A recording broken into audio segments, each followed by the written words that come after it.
course, LinkedIn doesn't. Oh, it did go live. Okay. I thought it was not going live. It says live on my screen. Yeah, it didn't go live on Twitter. There we go. All right, we're good. We're all live. We get the most views on Twitter, so I'm always Okay, like, let's cool. get it over there. All right, so it's Emil Yes. Kampp. Yep. Man, okay. All right, here we go. Cool. Hey, folks, welcome back to another Ruby Rogues. This week on our panel, we have Ayush Nuatia. Hello, hello. We also have Valentino Stoll. Hey now. I'm Charles Max Wood from Top End Devs. And this week we have a special guest, and that's Emil Kampp. Hey, everybody. So, Emil, I'm just going to clear my throat because, wow. Okay, let me try that again. So, Emil, I found you. I've been corresponding with people some on the Discord for Kamal, which is the deployment technology that DHH put out. I think he made kind of a deal about it at Rails World last year, and then a whole bunch of exciting stuff this year with Kamal proxy and stuff like that. I mean, I switched over from Kamal to Kamal 2 with a whole bunch of help from you and others on there, and I have to say, switching over was a little rough. Having switched over, it's a lot nicer. So anyway, so beyond kind of what I know about you from that, what should people know about you? Well, so I think first off, I am a mountaineer, and in order to facilitate that, I live in a very flat country, so I do a lot of running, and then I need to pay for my travels, so I do also engineering. And I've made a career of doing sort of critical infrastructure or things that have real world impact and real world consequences if something goes wrong, right? So both in terms of security and robustness and things like that. And that's everything from the fintech or the payment industry to civil engineering to online voting. Wow. Yeah, it sounds like kind of what our topic is here, which is building critical infrastructure. So you've done some stuff that I kind of need to work, I guess, for lack of a better way of putting it. I mean, so banking obviously needs to work, right? People get sort of pissed if they don't get their money. Yeah. And then for civil engineering, I worked on tools that the engineers would use to build the airplanes, which and run tests on them, right? So both test benches and design benches for airplanes, and I mean that has a real world consequence because they fall out of the sky, right? If you mess it up. Yeah, that would be bad. And then online voting, that's a whole thing, and you guys in the US just went through one of these messy events, and they're messy everywhere, right? Oh yeah. And recently I moved to compliance and sort of trying to make that easier and a better experience to become compliant and to obtain certifications. Right. Makes sense. So let's just dive in. I mean, I'm trying to think if I've ever worked on anything that was, kind of at the level of, hey, if this breaks, then, really bad things happen. I mean, if it breaks, I've had them come to me and be upset like really bad thing happened, but right. It doesn't affect society at large. What's the difference between working on those apps and working on just kind of your, you mentioned not e-commerce or not, hey, I've got to manage my social media or, get podcasts out on time. Yeah, I mean, there's nothing, just to be clear, there's absolutely nothing wrong with that, right? That's just, I started out in that area as many developers do, right? Building like some ad system when I was very young, and then moved to some, sort of offer platform, and then I sort of realized that it was just inconsequential in a way, right? Um, I looked at people, I had people around me. My father is a civil engineer, right? And so I had people in my sort of my family, my near family, that was building things in the real world. And I was like, I want to do that, but I do like this computer stuff. So can we sort of maybe find a way where I can build things in the real world just using my computer? And so I slowly started to shift over into something that was founded more in civil engineering and sort of industry rather than commerce. Mm. And then I started in a fintech company where I was part of building out and continuing to build on a system where you can basically it's like direct debit bank transfers but worldwide. Okay. Um, so and there it doesn't necessarily mean a lot to you and me. And it's the same with there's a bunch of them now, right? Like these Mhm. send money home types Yeah. things. It doesn't mean a lot to you and me, but it does mean a ton to those who is on the receiving end of that, right? Right. Because that's like half a year's pay or something that comes in, right? Um, so it does matter to those people. Um, so yeah, that was sort of where I ended up, and we are moving a lot of money. Like Hmm. it seems it's one of those where little, like it's a lot of tiny things that add up, right? There's like millions and millions and millions of dollars being moved around for that purpose. And you don't want to mishandle those money, right? So you are hooking into the banking infrastructure, into Swift and into the IBAN network and the whole sort of PCI compliance and everything with that, right? So you need to make sure that the software is robust, well tested. Like testing has been a main thing of mine for a long time because of that. Um, and also documented well, right? So that's where I sort of started out with being required to document what I was doing and how it was supposed to work, rather than just shipping fast and breaking things.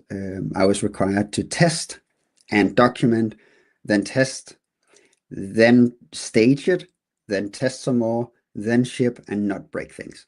So that was a different paradigm. Hmm. Yeah, so that's sort of where I first met that, right? And that was a pretty great experience. So I was like, oh, can I have more of this? Can I maybe even get even closer, right? Yeah, so that's where all that started. And then I was hooked on the whole, can we test it? Can we build something that runs Ruby on Rails but makes a difference to people's lives, like in real world, right? Yeah. So this was basically a payment situation just built in Ruby on Rails. And back then, many of the banks didn't have a proper API, so we ended up scraping a lot, and that's, against terms of policy and terms of service and all of that, and they were really mad, and we went through that whole shebang of getting, sort of scolded for that for a while. Yeah, so it was a bit the Wild West back then, but it's definitely gotten better, and I think there's a lot of, again, sort of compliance work and legal work that went into the EU did a lot to make sure that banks would have not standardized APIs, but a minimum level of information that you could retrieve with an API, which made all of that a lot easier, right? It Hmm. also means that I can technically build my own banking app for my own bank account because I have API access to it. It may not be obvious, it may be poorly documented, but it is there. So I think that's pretty cool. Yeah. Um, I'm curious if Valentino or Ayush have experience doing this stuff.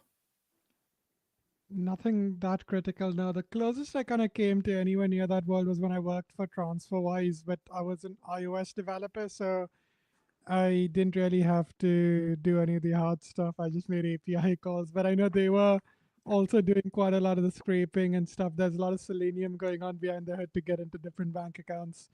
It's yeah, it's all a bit scary when you think about it. Hmm. Yeah. Yeah, it really is because like your whole banking experience is tied up on some scraper working correctly and not messing around with the thousands delimiters and the cent commas are different on different regions, right? So you don't want to mess around with that. I did transfer some money incorrectly. Luckily, the backbone banking system is pretty robust as well, so we were able to basically not move the money anyways, right? But I did move far too many money the wrong place. Oh, We've all whoops. been there. Yeah, I'm rich. Oh, never mind. that was a back-breaking day. I'll bet. So I'm a little curious as we get into this. Um, like you mentioned testing. What does your testing setup look like? Because I mean, I'm sorry when I write my test is like, okay, it's good at like I'm reasonably confident, right? But Hmm. I'm not like ironclad confident, like banking level confident that my code works right. Yeah, yeah, that's a good question. I tend to not be too dogmatic. I know there's a lot of like do this or do that paradigm or do test first or whatever. I I tend to just play around with it and make myself certain first that this is gonna work, whatever I'm sitting with.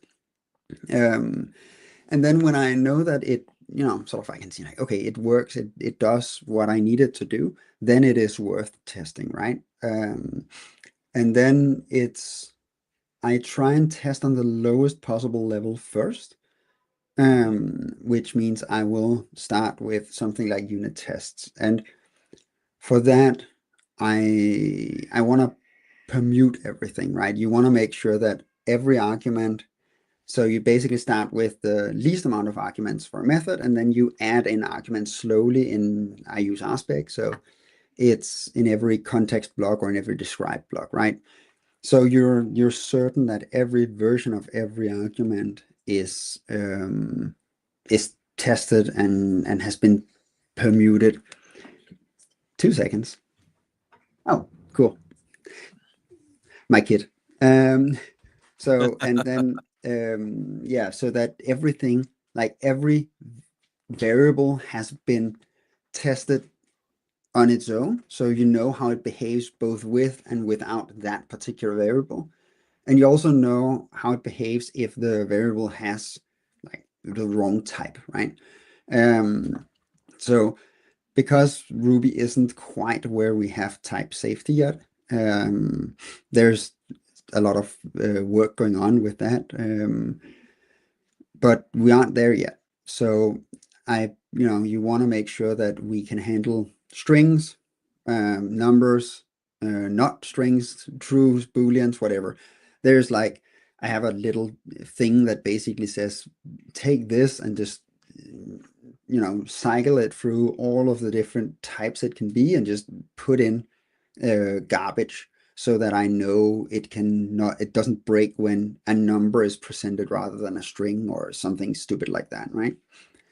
Um, and then you slowly move up. So you're confident that this method works, and then you move up to whoever called it, and then what I do is I go through and test that. But I think um, opposed to what DHH preaches, or at least sort of he has this idea that you would go through the entire stack, and I believe that they at their tests do that. I tend to not I tend to sort of stop testing at each level, right? So model tests are their own thing, and then when you test the controller, you basically verify that the model is being called with the expected parameters because you know you've already dealt with the parameters on a lower level. So it's not mocking per se. It's just that I only need to test that the model was created or was called. I don't really need to test that it was the correct arguments, right? Because I'm certain about the correctness of the arguments on a lower level than that. And then you sort of slowly move up, which means that I find that means that the individual testing levels, it gives you a little bit more freedom to sort of move a model around because it's coupled somewhat on a test level, but not tremendously, right? I only coupled the controller to the model in the sense that I checked that the model was called, not that it was called with a particular set of arguments.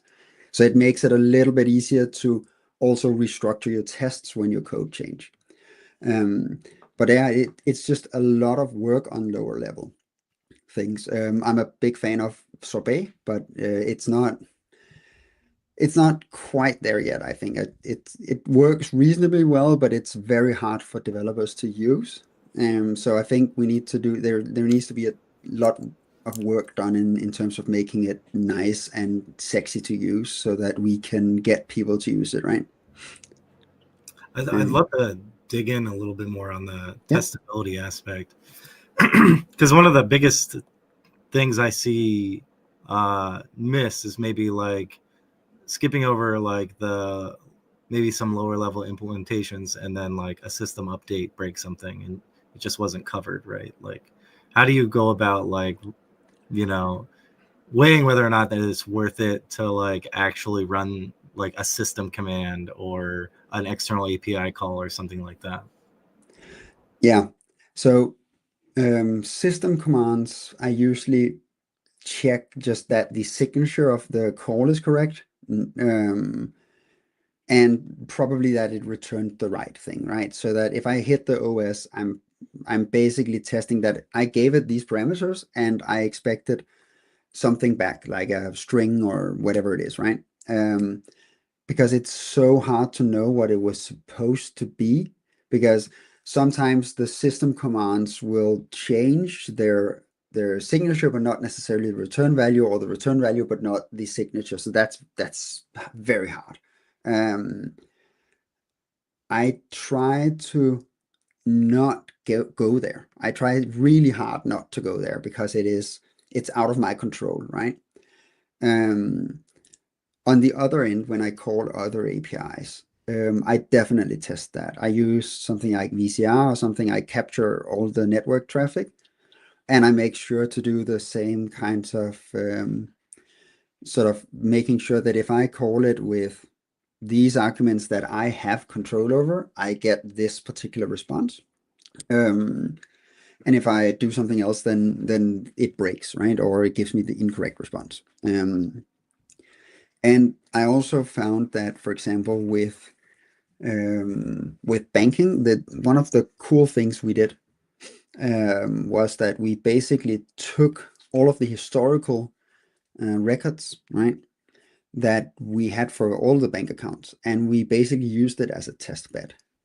Because then you can train on that. You can basically say, if I feed it all of this information that we know happened, and it happened correctly because it happened, like a year ago or two or whatever, it should result in a particular set of like, it should result in a particular value on the account, right?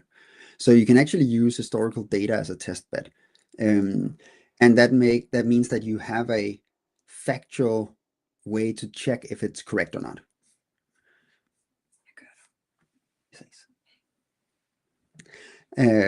So yeah, I tend to use that as well. I also use that when I did software for the sort of civil engineering and building flights and testing that, right? We also used a lot of existing information to make sure that we had input output. So we understood that given these inputs, this is the output that we would expect, right? We could basically take old designs and try and run them through, and you can see if does it break it down like you would expect. Does it sort of fit to the engineering standard, design standard that we were implementing against, they also have test value that you can use, right? Or test data. So it's also about going out and finding big test data sets that you can use to also make a statistical sort of approach, right? I'm not making any statistical claims, but I am running a lot of tests on a lot of data that, you can be reasonably certain that that if there were errors in your system, it would have been caught by this because it's so much effective production data, right? Yeah, and I imagine that working with like the public sector, that you would have a lot of access to that data, right? I guess depending where you live. Yeah, I mean, interestingly enough, none of this is for the public sector, which is a little bit weird. You would think that it was, but it actually isn't. Like, the regulation of the aerospace is public sector, right? But the actual building of airplanes is a private commerce, right? Private industry. And likewise with banking, the regulation of it is public, but the actual banks are private entities. Do you And find that likewise do you with find that difficult for like the data access? Like, is that data proprietary then for like doing large swaths of tests or finding it? Yes, but most of the times the companies are interested in providing it, right? Like if you go out to big airplane or aerospace company and you need to design a test system for them or something to help them build, right? They are interested in giving you that kinds of data. So it wasn't that it was hard, it's just that it is also quite narrow in scope. Like it's more or less only for that one, right? So in banking it would be a lot of records, but only for one bank. So you would only know how it looked in one type of account system, right? And then you would run all your tests on that. And now, 2 seconds. Yeah.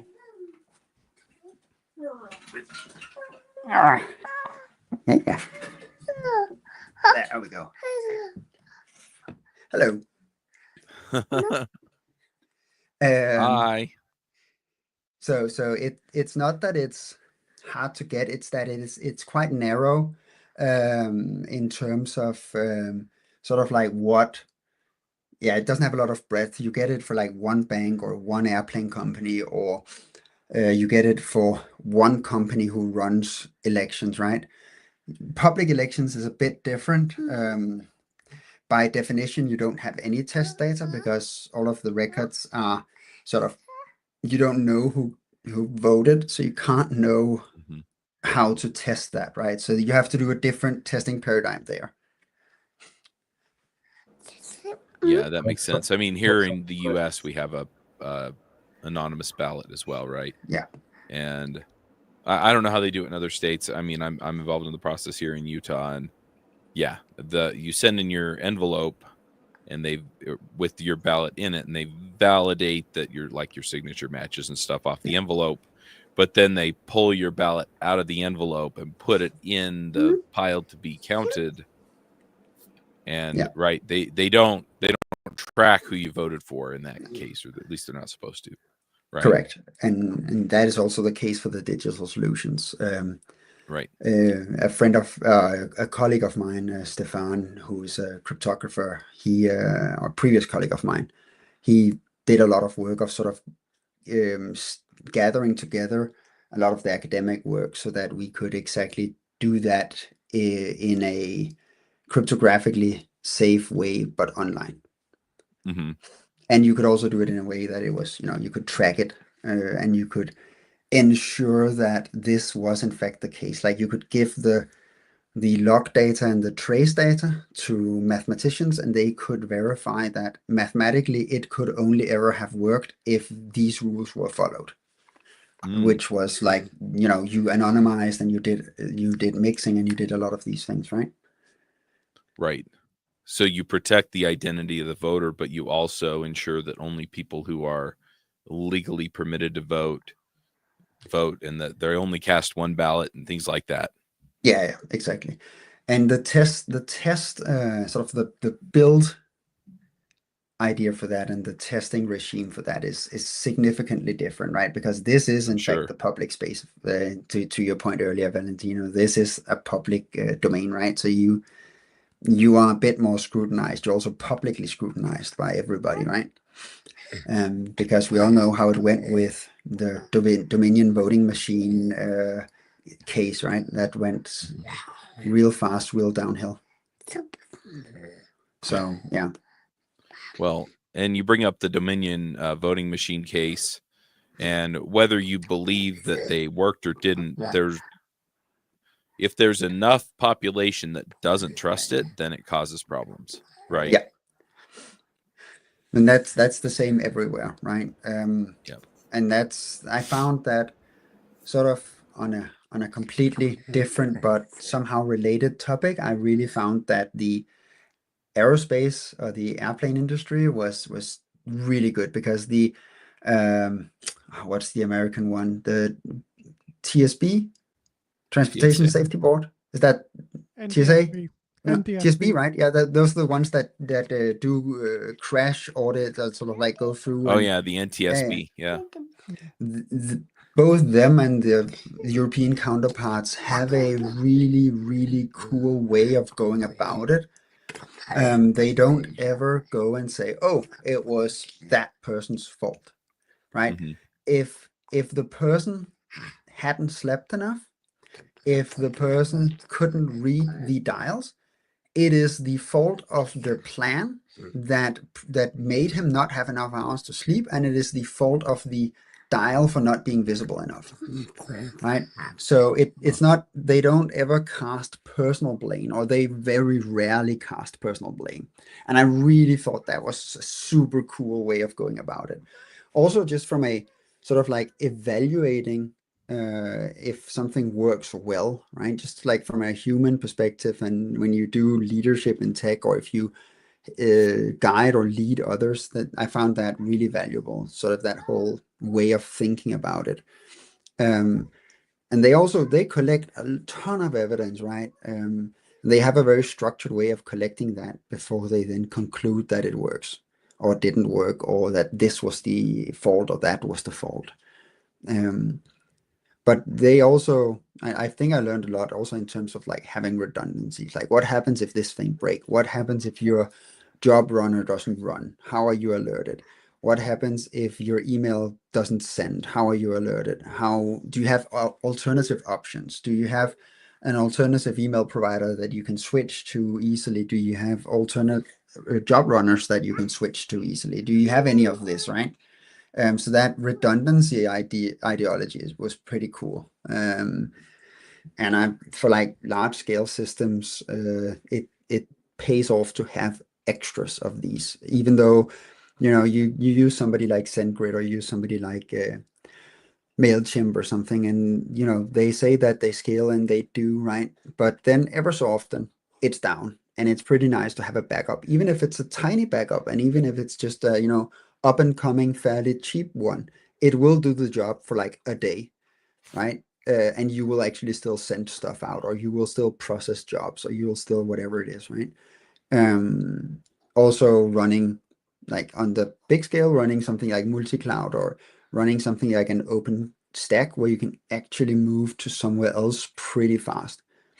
There was that case with the Australian case where the bank got taken down because someone at Google decided to delete their account, right, for like 160 million US worth of servers. Just got nuked. So for those cases, it's pretty nice to have a second provider backup and some way of getting there, right? That is more a DevOps problem. It's not really a problem that I've ever solved. It's a problem that I have, sort of like assisted with and talked about and verbalized a lot in companies. But it is to a high degree a DevOps solution that needs to go in there, and not one that I am gonna build. So you're talking a lot about like people's lives and their livelihood, their money, like things that sustain life, right? And so like obviously these infrastructures are critical, like what tools you're using are critical. So I'm curious, like what about like Ruby and Rails, specifically future wise, like do you see as being like, oh well, this is like part of that critical process? I think the main part for me is that it can be built. You can write it so that it is absolutely readable and understandable what's going on. So you can reason about the what's going to happen even without necessarily understanding the language fully, or even without understanding what this active record method is going to do underneath, because stuff is named well and because it's ordered and organized well. You can reason about what's gonna happen, and you can have an expectation, and it makes it a lot easier to build complicated things. Like you can go and test it afterwards, right? But just getting something that's complicated up, like just getting it up on its legs, it's really nice to have something that is structured well and that you can reason about, and that you can talk about sort of what's the consequence of this method or that method, right? Yeah. There we go. So Special guest co-host. Yeah, I love exactly. But I think, and also I find that it's, I mean, I've done a few frameworks throughout my career, right? I've always come back to Rails and Ruby, and I also started there, so maybe I'm biased, but I haven't found any of the other frameworks that provides the same sort of consistent experience through every part of the application. Whether or not you're doing low-level active record stuff, or you're doing high-level system tests, or whatever you're doing, it's consistently the same experience everywhere, which means that it's fairly easy for a developer to switch gears and do something else, right? In the stack, I mean. So like you can have a person who's sitting and doing the Swift transfer 1 week, right? And then he can go and he can look at the web scraper the next, because it's consistently the same experience.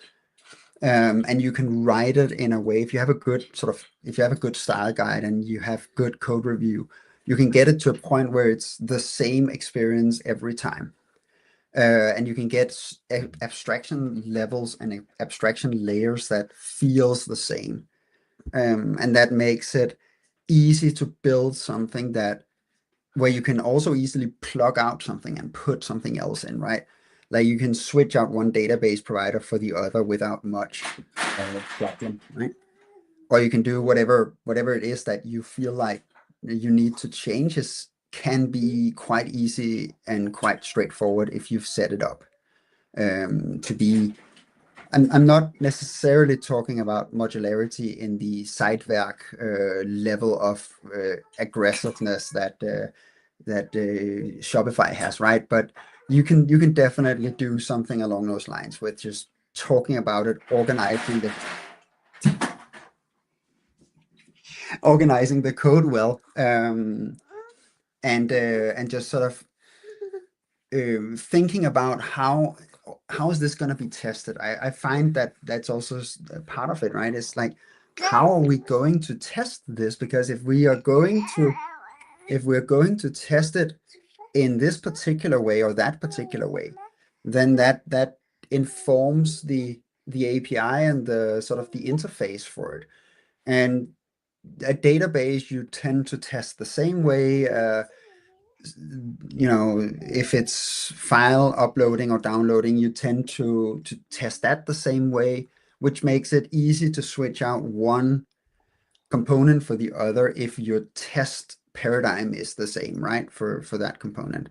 So I feel that's some of the reasons that I've chosen this again and again, right?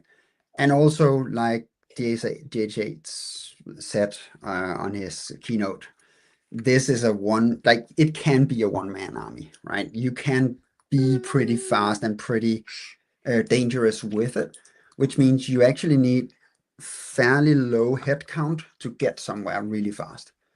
and you can actually get something that's really secure, solid, safe, robust, and easy on the eyes and nice to use with only a handful of people, right? You can get somewhere with just one person, but you can definitely get a long way with a handful of people. You are so speaking my language, man. I This is why I'm need, here. yeah. Give me 2 seconds. I just need to go give this guy some toys. All right. That's all. Yeah. Skal man se? Gør vi lige her? Well, we'll edit this part out.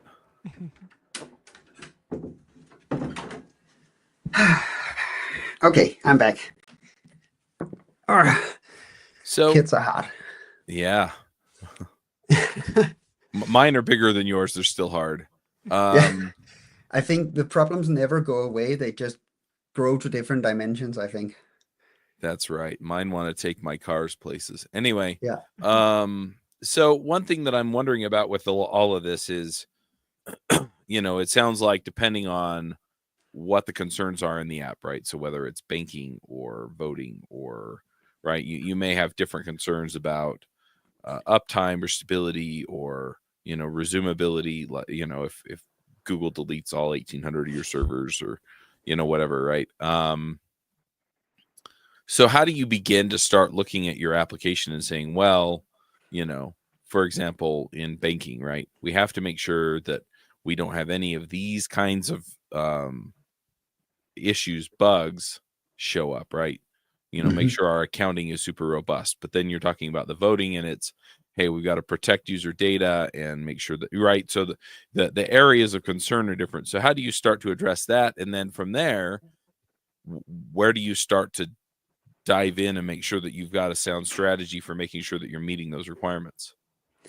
Yeah, that's a good question. So let's just take voting because it's up and hot and a topic these days, right? So let's just start there. Always. So one of the things there is that you definitely want, so like user privacy, there's a few, right? There's like the whole user privacy, and then there's the vote secrecy, and then there is the use it needs to be receipt free, and like there's a bunch of these academic properties of a vote and an election, right? And you go through each of those, and you just sort of sit down and you start at one, and then you try and figure out how to do that, right? This is really the job of the cryptographer. Like, how do we get this organized so that we match all of these? And then once we have a viable protocol that will do this, then the developers come in and we look at the protocol and we go like, okay, this thing is about encrypting the vote. That needs to happen as early as we can possibly get it to happen, which means it needs to happen in the voter's device, right? So we need to generate, we need to pick a curve, a cryptography curve, and then we need to basically generate key pairs in the device, and we need to encrypt it as early as possible, right? And so you go through sort of like rigorously and slowly and just sort of reason about when will this part of the process happen and where does it need to happen, sort of more on a timeline. Then we need to transmit the vote. We transmit the vote to the server, and then the server needs to basically allow, if you need to allow tracking, or if you need to allow receipts, or whatever is the property you need to have, then you need to figure out a way to provide that at this point. And then you go on to something like anonymization, which is effectively where you take one envelope out of the other envelope, right? To do the analogy. That needs to happen in a way that you can prove that it happened. So you need to have a good trace here. You need to have good logs and traces that you can publicly show. And then, so you sort of move through the chain, sort of like the event of a thing, right? It's the same. And so you sort of need to reason about where is it going to happen. That gives you some ideas of do we need a web app? Do we need a mobile device, mobile app? Do we need to run cryptography? Do we need to run something advanced on the user's device, or is the user's device just a portal? And that gives you sort of ideas on, or some insight into how this should be organized, how this should be tested, how this should be planned out, right? But most importantly, for voting is basically making sure that everything is tracked. And we grabbed part of the concept of blockchain, which is hash chain, right?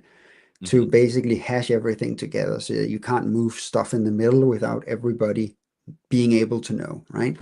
Things like that. Hvad så? Jeg skal. Jeg er snacksulten. Ja, du må godt gå op i skabet og tage noget snack. Jeg kan ikke gøre det nu. Hvad må jeg tage? Det du har lyst til. Så må jeg tage slik. Det må du gerne. Det er simpelthen det torsdag. Ja, det er i orden. Det må du gerne. And for for banking, right, you wanna make sure that, see, the point is to get money from A to B. So you want to reason about, well, first off, how am I gonna get the number that they intend to send, right? Like, where does that come from? Where does the sort of outgoing amount of money come from? This is the second one. How many do you have? It's hard to be home alone with kids. But so you want to basically say, okay, so where does the money come from? And then you want to reason about, well, how can I prove that the money that came from there, that I got it right? Like, how can I make sure that the intent was to send it to me? How can I make sure that the amount was correct, right? Because like we talked about earlier with TransferWise, for example, there is a lot of web scraping. There is a lot of this sort of craziness going around. Less so now, more so then, right? And you want to make sure that you have either done it a few times, that you're quite confident that you've run it on big data sets. Like, you need to be certain that you can pass these things correctly. And then you want to sort of grab that information, and then we get into the whole banking of how do you then move them. There's like Swift, and that's pretty taken care of. The only problem here was that it was slow, right? So what we would do is that we would basically assume that if we could read the intended money here, we could effectively pay it out here immediately, and then just do the in-between transfer later. So we would basically have big stacks of money around the world, and we could immediately pay out locally, or take money in locally, and then we would transfer later. So in that case, it was more a question of, can you verify the amount here, and can you verify that it's the sort of the correct amount and the correct intended amount, and can you then make that payout over here? Yeah, that's good. Kan jeg gå åbne låget på slikkassen? So come up, man.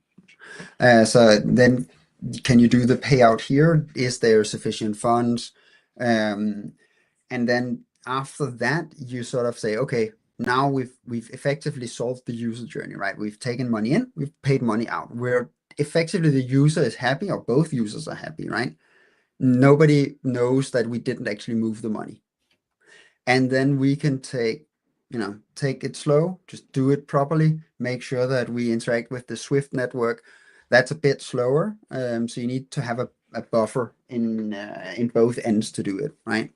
And the Hvilket sprog snakker du? English.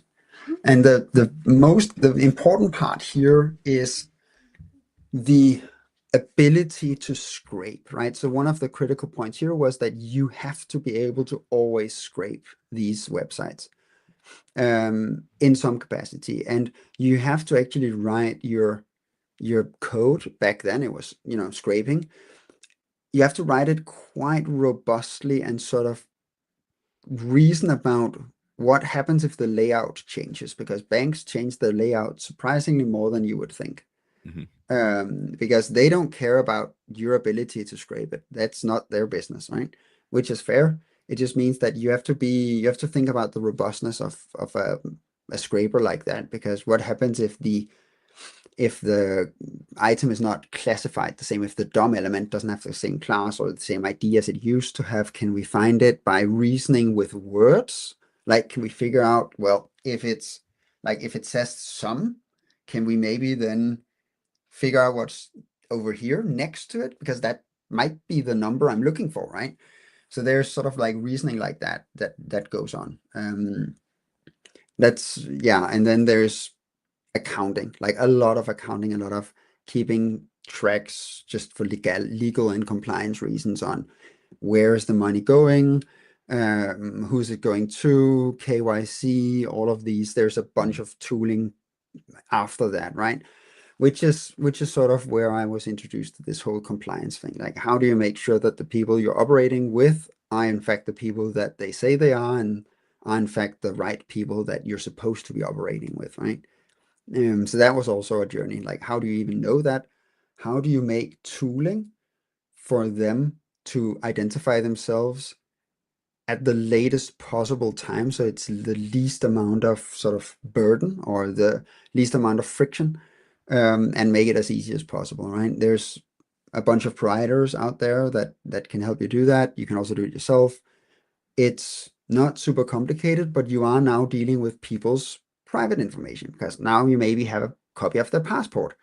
How do you deal with a copy of a passport? You have to sort of be like, okay, where do I store this? How do I make sure that it's encrypted? How do I make sure that none of the developers can access this, right? Because you don't want developers to just SSH onto the box and just be like, oh, let me just download all the attachments. So you need to make reasons, sort of need to think about how do you then protect this data from yourself in some way, right? Yeah, so that it goes deep and it goes far, right? You can talk about this for a long time, and about all the reasonings you have to make, but at some point you also have to protect your systems from other developers, from other also high-level people in the organization needs to be kept out, because the higher up you are, the more spearfishing you are, or whaling you are effectively the subject of, and the greater the risk, right? So you want Right. people to not have access. Maybe you even want the CTO to not have access. Like, there's a bunch of considerations like this. In the banking one, I was a senior developer. I had access. Then we had one of the compliance officers. She had access to the Swift network, and then but the CTO and the head of sort of the COO type person didn't, right? It's because that would it pose too much of a risk. So there's also like these human factors you have to think about when you reason about the security of a system that actually impacts and has something to do for real world people. That was a very long spiel. Sorry. No, it's all good. Yeah, it's fascinating when there's so much on the line. Like most of the apps I've worked on, like if it went down, it's like, yeah, fine, okay, it's not ideal, but it's not the end of the world. I kind of want to pick up on something you mentioned quite a while ago, actually, on about type checking and sorbet and stuff like that. Like, um, I'm very much a fan of the dynamic typing. I do have a background in static programming, like because I started as a mobile developer, so I spent a lot of time with Objective C, with Java, and with Swift. So I do have that background, but ever since I kind of switched to Ruby, I just love that dynamic style, and I just find it easier to work with. But I also get that when it's critical infrastructure, the type checking is just uh, almost essential. So I'm curious about why you went with Ruby and Rails when the infrastructure is so critical and type checking is clearly something that's important to you, and it's kind of bolted onto the language. So what motivated you to go with Ruby and Rails instead of something that has it natively? Yeah. So it is to a high degree about the speed and the very well built testing frameworks that is around it, right? So even if it's not statically typed, you can test a lot of things and you can test it in a lot of ways. Typing is just, or types is just one way of ensuring that the data is correct. That doesn't necessarily guarantee that the actual data you are trying to read in is of the correct format or whatever. It just means that once you read it in, it will fail because it's not the right type. So it depends a little on what you're trying to do. You can also, because it's dynamic, you can then sort of do things like, okay, you told me it was a CSV, and it's obviously not a CSV. And it obviously doesn't have a string where you told me a string was supposed to be. But I can see how this can look like a string. Maybe I can just make it into a string for you and move on, right? Like you have these options of making things go a little bit faster and a little bit smoother, because you can sort of just fiddle a little around with it. What tends to happen in these systems as they grow older and as they mature is that parts of the core of the system gets replaced with something like Java or Rust or something like that.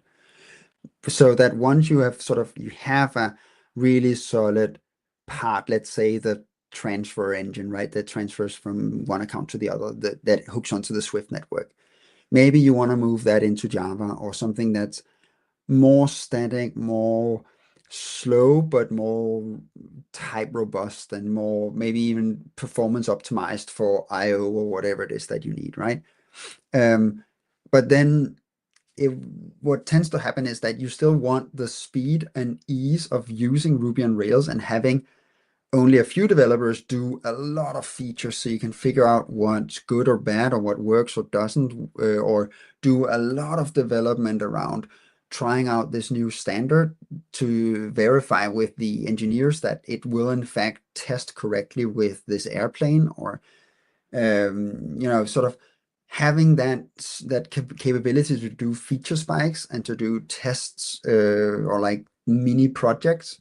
It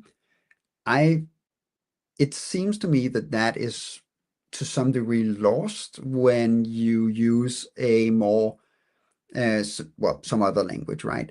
But you are right. Like once you have it down, once you have it locked in, once you don't have any changes there, what tends to happen is it gets replaced with something that's faster or better suited for the purpose. Yeah, I've seen that happen. So the reasoning is that you can go really fast with quite few people, and you can actually get something that's meaningful, that will affect people's lives, that will better somebody's life. You can get it done pretty quickly, right?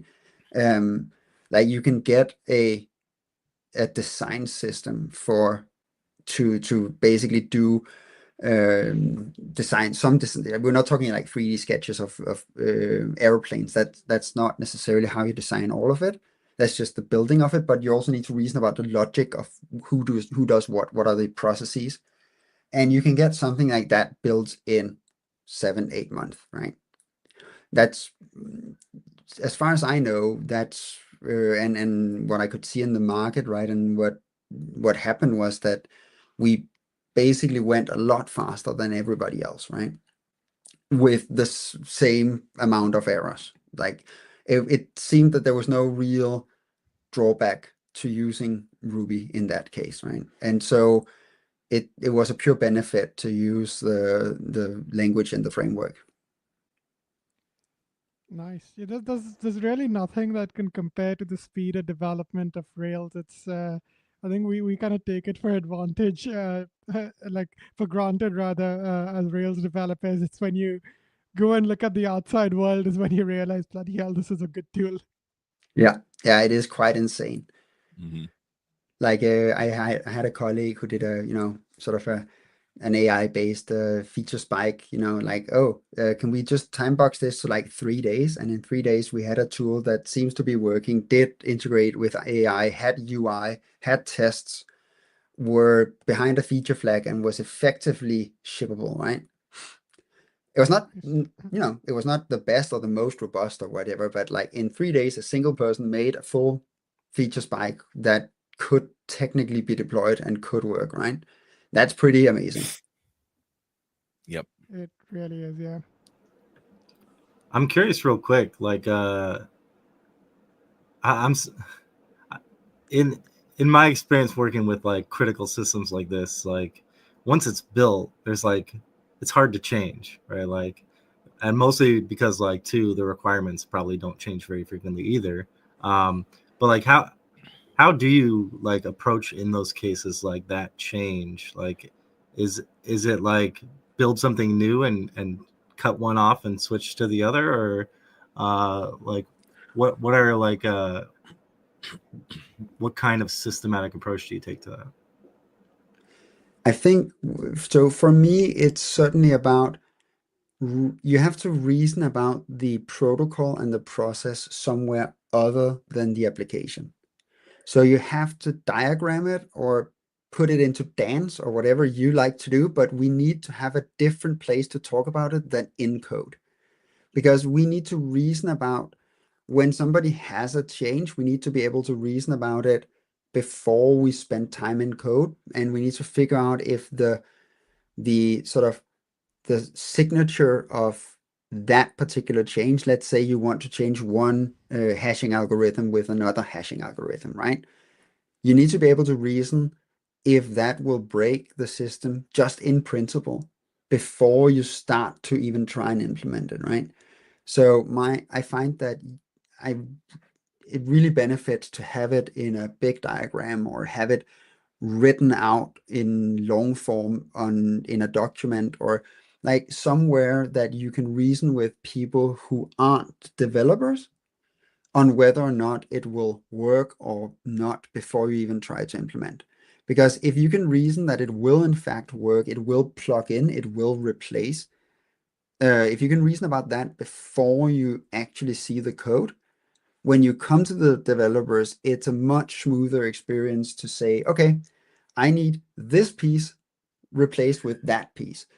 And yes, the hashing algorithm is not the same, but it is whatever based on the same something something. So it will plug in, right? And then we can either have both. If they plug well, we can replace one with the other and you can also, then you need to migrate the data, right? But now that you're migrating the data, it's really nice to also have that conversation with beforehand and with others who are not developers. Well, we have existing data and you want me to plug this thing into this place in this big diagram. What happens to all the old data that went through that point beforehand? Like, what do we feel we need to do about that? Do we want to revision it and say that version less than something can never be opened again or can never be edited again, but can only be viewed? Like, what's our reasoning on that, right? So having somewhere else to talk about it than in code really helps to figure out if you should replace, plug in, or make it as a different service that you call sometimes, whatever it is. I find that having something other than code really helps. Ja, hvis det er meget lavt. Sådan der, så kan. So it really needs somewhere else to have that conversation, right? Yeah, it makes me think about the old days of Yahoo pipes, like where you could visualize and like in real time update the data flow of any particular aggregate thing you were trying to collect. Are there any tools like that you use to like maybe automate this process, or is it just a matter of getting it documented? Oh, that's I mean, I've tried a bunch of them. I haven't found one that I really like. I haven't found one that really does it for me. I tend to try and make them diagrams as code because then they can at least get checked into Git and we can have version control on top of it. But I haven't really found anything that really does it for me. I tend to either do whimsical or draw.io or something like that. And and then it is just a lot of work to keep it maintained, and that sucks a bit. But it's hard to do without, right? Without somewhere else to reason, and especially when you need to talk to, because it's not only a technical problem, right? It is also a business problem, and it is a regulatory problem. If I'm gonna change this piece of the testing bed for an airplane, or this piece of code for the design software for an airplane, I need to be able to have a conversation with somebody who's not a software engineer about the consequences of that, right? Because I need to talk to the civil engineer, I need to talk to the test manager, and I need to talk to a lot of people about the consequence of doing it and the way to do it. And are there any consequences outside of my system that we need to have a conversation about? So it is just sort of like trying to get as many people joining that conversation as possible. And for that, it seems to work better if it's not quite code, because then more people can participate in that conversation, right? Hvad så? Siger du? Må jeg spille Bluey? Ja, det må du gerne. Yeah, I don't know if that answered your question. Yeah, I think that makes a lot of sense. I'm still personally trying to find the silver bullet, and the closest I've gotten is mermaid. Yeah, and that also works quite well, actually. It's just it works pretty. It works pretty reasonable, and it is definitely diagram as text, right? So I've also used that a ton, and it's decent enough. I find that it has some problems when you get up to really large size stuff. Like it's hard to get enough in there and still have it be viewable and understandable as a human. But I mean, a lot of like building these systems and a lot of participating in building them is surprisingly not about code. It's about talking to a bunch of people who have nothing to do with software development and figuring out if you're going to break their lives, right? Like, are you going to break something completely insane that you had no idea that you were ever going to touch? Because, in the case of this, well, I'm going to change this thing in my my design software. And then suddenly somebody in a factory somewhere is totally confused about how to build an airplane because I did something that, so it's really not that much of a software challenge. I mean, it is, but it is to a high degree a communication challenge, and sort of like, how do we even communicate what this software does to people so that they can use it, and so we can reason about the safety of it together, right?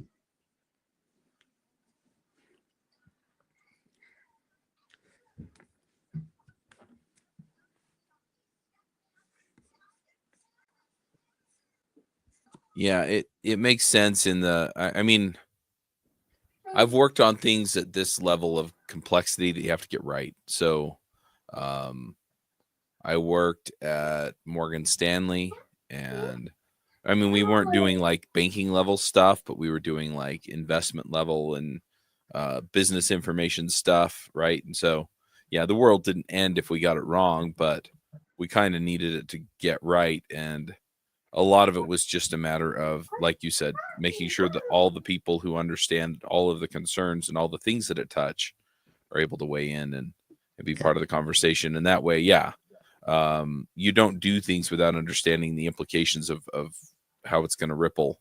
I'm working a contract now, and I'm still trying to figure out the ins and outs of the system, and they're managing funds and stuff like that, right? And so, yeah, I'm definitely feeling it here, where I don't want to make any changes that ripple through the system, and right. And so this is where when you're talking about like testing and documentation and things like that, where the documentation really isn't around, and there are a lot of other things, I wind up having to ask a lot of questions, and I'm still not sure that all of my assumptions are correct. So yeah, a lot of this really helps in the sense of, oh, okay, if we're gonna nail down robust, reliable things, then yeah, all of these things are important. And I think part of my issue with some of it is just that I like to just get in and solve problems, right? I'm my mentality. I was talking to some other friends the other day, and my mentality is go go go go go go go. And so yeah, having to slow down and dot all my I joke and say I dot all my T's and cross all my I's. It's it's not my natural state. And I think a lot of developers, yeah, they just want to write great code that solves problems. And so the meetings are tedious, the conversations are boring. Why can't I just go in and just make it work? And the reality is yeah, what we're talking about here. And so I think it's not just we have these specific concerns, whether they're regulatory or something else. I think it's also that there's enough complexity to it to where you really do have to get in and understand the nuance of what you're doing.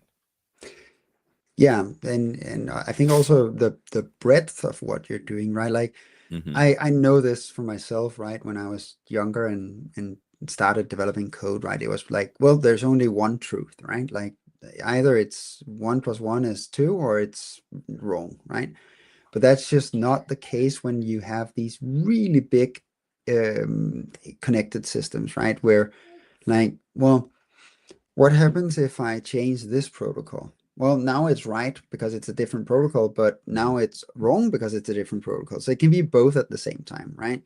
Because now, all the other people who used it for one protocol can't use the other, and like it just gets really messy. I think at some point I realized that I liked doing documentation, and that really helped to sort of make me be confident that this could be somewhere you can do a career. Like you can do a career in something that's not obviously developer-ish territory, right? Like because I actually enjoyed doing like architecture diagrams and reasoning outside of the code, and all of these things I found was pretty interesting, and that makes it easier to be me, right? Like it's more fun to have that conversation with everybody to figure out, well, if we do this thing over there in wherever we are operating in Australia, that's fine.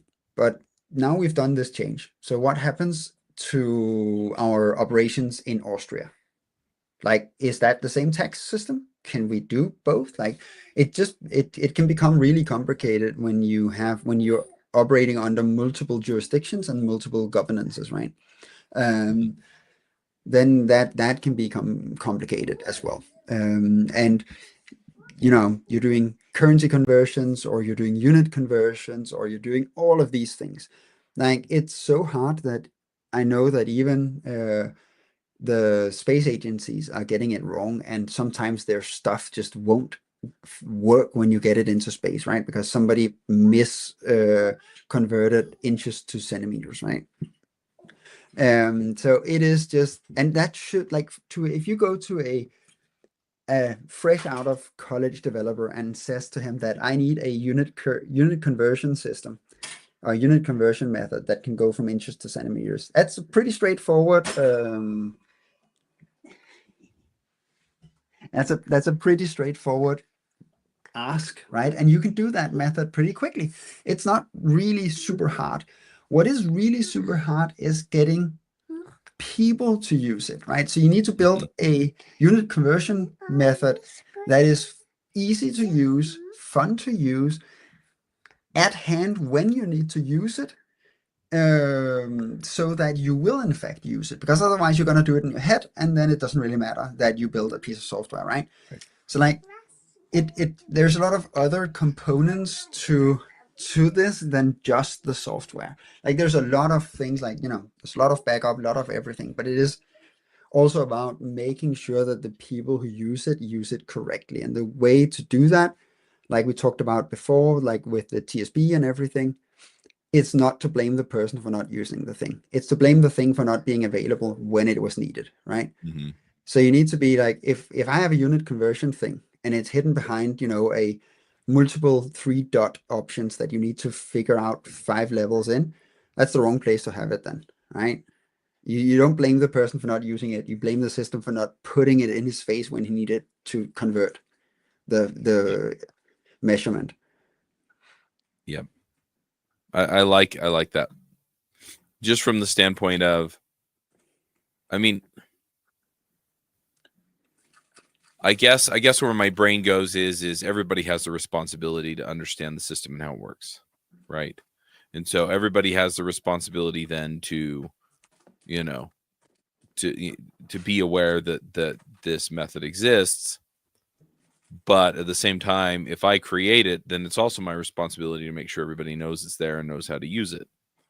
And I also agree, though, that if you make it easy or natural to do the right thing, then people will generally do the right thing. Yeah. And so, yeah. I think I agree with you, but I don't want to absolve anybody of the responsibility of learning to do the right thing either. No. I mean, that's not what it. I mean, you can absolutely end up being blamed for crashing a plane. Like, it's not entirely out of the realms of like the pilot can be blamed, right? But it is also about looking at, did we actually provide the correct tooling at the correct time with the correct intensity and all of this, right? And it's the same here. Like, well, the system didn't work. Well, did we provide enough? Did we scale enough? Did we have enough compute resources? Did we have enough database storage? Was it just so slow that people couldn't use it and it crashed and somebody couldn't get their vote in? Because if somebody couldn't get their vote in, then we get into the territory of, oh, somebody prevented me from voting situation, right? So it, like, yeah, they could have done it again. Like, they could have just waited 5 minutes till the peak was down and voted again. But that's like, it's also not really their fault, right? So there's a lot of sort of like ancillary non-developer stuff to talk about when designing. I'm pretty sure there is on all systems, right? But the fun thing here is just that this happens to include other engineers, which is very fun, and it happens to include things like cryptographers and people who actually, like, politicians or whatever it is. It's just, I like the types of people that I get to talk and interact with, right? In this, rather than I get to talk less with marketing and social media and more with, like, people who build spaceships and airplanes. And I find that's basically what drew me here, right? Is this idea that I get to talk to other people who also have this engineering spirit and this idea to build something in the same mindset that I do. Awesome. All right. Well, I think we're going to go to picks because we've been talking for an hour and 15 minutes. This is cool, though. If people want to connect with you, or if they have questions about what you're doing, maybe you want to pick your brain about some of this stuff. Yeah. How do they find you on the internet? I think go to LinkedIn. That's I've more or less tried to absolve myself of all social media. So LinkedIn is probably your best bet. It's my name.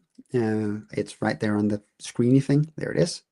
And then also go on Discord. You can ping me there, PM me, like you did. I'm both on the Kamal, the Rails, and the Ruby servers, so you can just go find me there. It's EKAMPP, so just my initial letter and my last name. Nice. I didn't know that there were Ruby and Rails Discords. I'll have to go find those. I can send you invite links. That would be perfect. Cool. All right. There's one for, like, Rails development. That's the Rails one. And then there's one for Ruby, which is more like application support and, like, oh, I don't understand what this method does, or I need to change this. Whereas the Rails one is more for, like, I need approvals or reviews of PRs for the actual core, right? So that's more about supporting of that. So it's less interesting if you're trying to solve a business problem, but it is kind of cool if you want to just peek at what the others are doing. Nice. Okay. Well, let's go ahead and do some picks. Valentino, do you want to start us with picks? Sure. I've got nothing but AI picks today. There's been a lot of activity in the Ruby world. Andrew Kane has released yet another AI gem. Bless his heart. It's called Informers, and it basically lets you run inference in Ruby on Onyx models. So lots of Hugging Face models are Onyx supported, and you can now just run inference with those. And he also has Transformers RB if you are interested in running inference on non-Onyx models. So now we have like a complete picture. Hopefully those there are some missing pieces still for larger models, but it has a ton of pipelines already built in. So I would suggest checking that out. The next pick, somebody built this awesome chat app where they've aggregated all of the Rails and Ruby like articles and blogs and guides and everything like that.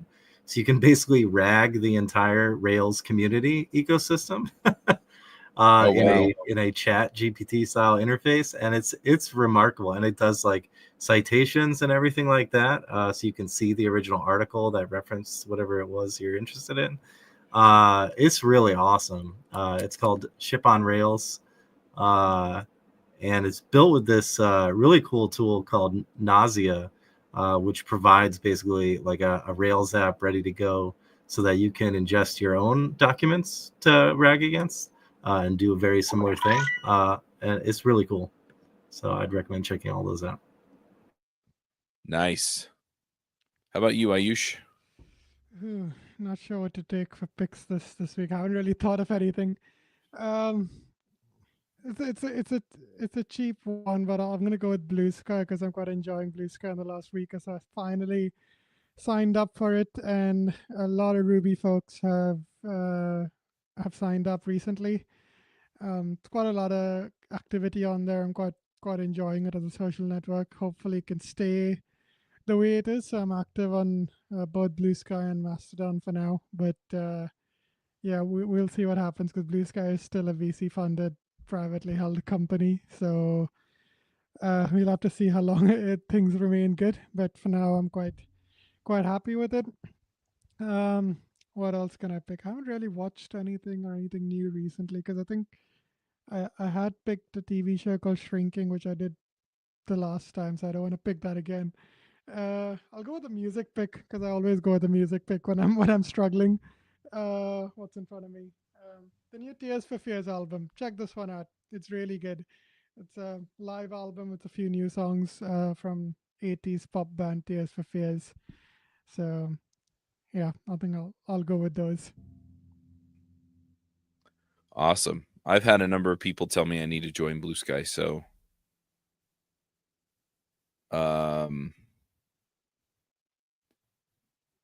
anyway, let's see. I'm going to throw in some picks. So I played a new game. I actually played a couple of new games this week. Because the game convention that I usually teach games at is going to be on Saturday, and so I need to be able to teach these games. So I'm going to pick one of those. It's called MLEM, MLEM. And essentially what it is it's, how do you describe it? It's cat astronauts. And the way that it works, it's a relatively simple game. It was almost too simple for me, to be honest. But if you're kind of a casual board gamer, right, it's definitely approachable. So let me pull it up on Board Game Geek. But yeah, so the way that it works is you have astronaut cats that are going into space, and they're basically occupying planets and moons. And so you pick one of your cats and put it on the rocket, and somebody's the captain, and they roll the dice. And if the dice match what's on the space on the board that you're on, then you can choose which dice to use in order to move up the board, right? And so if you have boosters move you up for free. The other ones you have to give up the dice in order to move. And so if you ever get to the point where you roll the dice and you can't use any of the numbers, then you crash the ship. And at any point, people can get off the ships onto moons or planets, and you get points for having the most cats on planets. You get points for every moon you occupy. If you go all the way to deep space, then you get bonuses for that. And then the different cats have different abilities, right? So one of the cats lets you start further up the board. One of the cats lets you get off the ship after it crashes, right? So you can go to the planet it's next to or whatever when it crashes. One of them gives you a bonus, doubles your points for the planet it's on. One of them doubles the points for the moon it's on. Anyway, you get the idea. One of them doubles the points if you're in deep space, but deep space is hard. I've played it once and we never made it to deep space. We got close a couple times, but then I was talking to some other people who had played it a couple of other times, and one of the times they played, they made it to deep space like 3 or 4 times. So anyway, so if you're the captain, you're rolling, and then you just rotate who the captain is. If the captain gets off the ship, then the next person in line just finishes out that round. Anyway, that's basically the game. Board Game Geek has it at a 1.68 weight. It says ages 8+. And yeah, I have an 8-year-old. She could definitely play it. It says 30 to 60 minutes. That's probably about accurate. Plays 2 to 5 players. I played it with 4 players, and that felt pretty good. So it's MLEM, MLEM Space Agency. And yeah, anyway, check it out. And then here, I'll just put a link in the comments here.